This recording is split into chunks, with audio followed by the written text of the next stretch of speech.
Box Dance presents. Was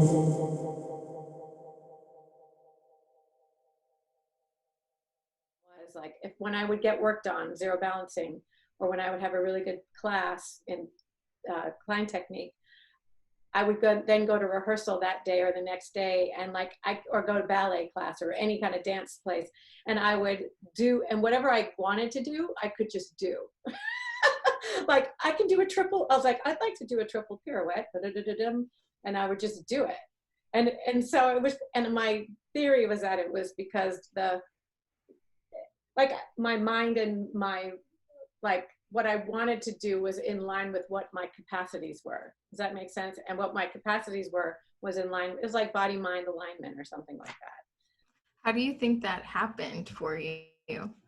Like, why do you think Klein technique enabled that? Oh, well, I mean, I think it has something to do with, I have all sorts of theories. It's really hard to talk about why, because I feel like in academia, we talk about why and like cause and effect, like science, and we want to know like, well, it does this and therefore this happens. Mm-hmm.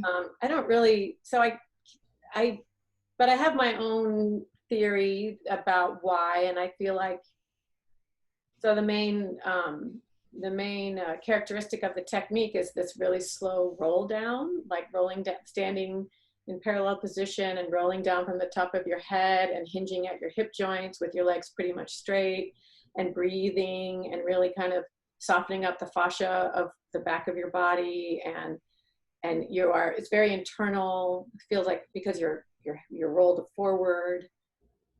There's a lot of you stand and you are supposedly in this position in total alignment with gravity while you're folded at your hips. And that is somehow adding more energy to your bones or something. And then when you roll up, you're rolling up super slowly and super mindfully in order to sort of continue developing that relationship to gravity through your bones.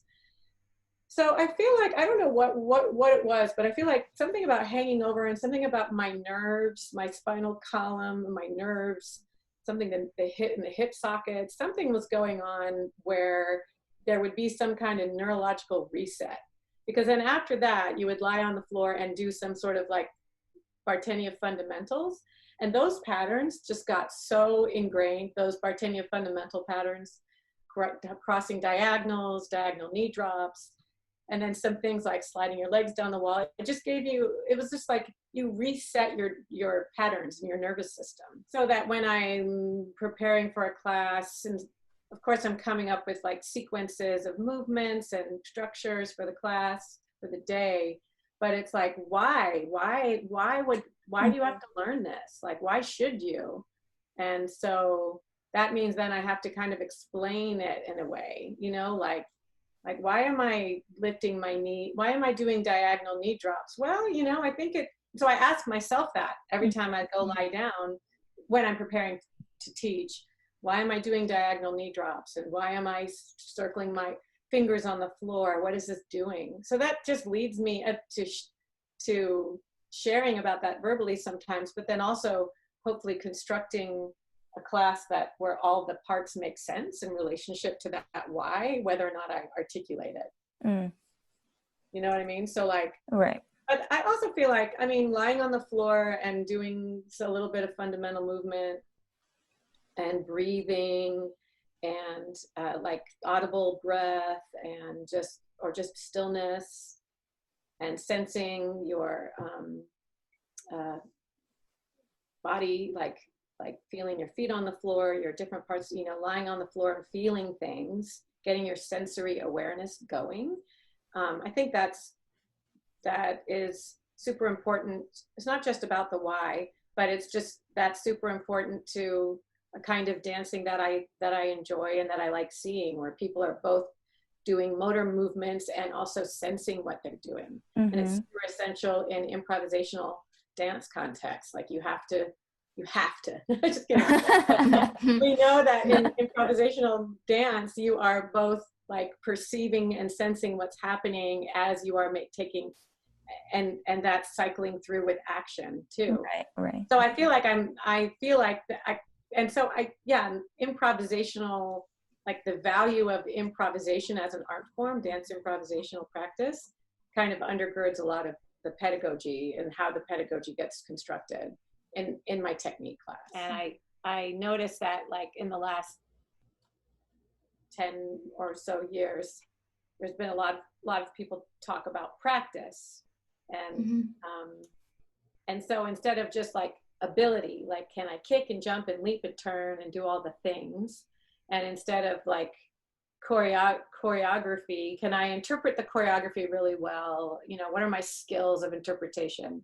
Now it feels, and even improvisation, not even like, can I, you know, attend to a moment, you know, spontaneously in any given moment and feel and sense my body.